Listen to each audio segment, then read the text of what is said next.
How to get 0.5x on TikTok. To add this feature on your TikTok videos, first of all, make sure that you have updated version of TikTok application.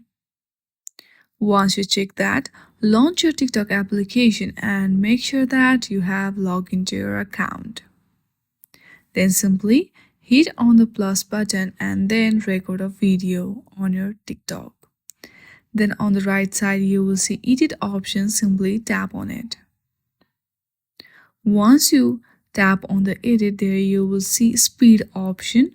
Simply go through the speed. Now from here you can adjust your TikTok videos. If you want 0.5x speed, then adjust that dot accordingly. In this way you can easily get 0.5x on TikTok. I hope you like this video. If you like this video, then please do not forget to like and subscribe to our channel. Thank you for watching.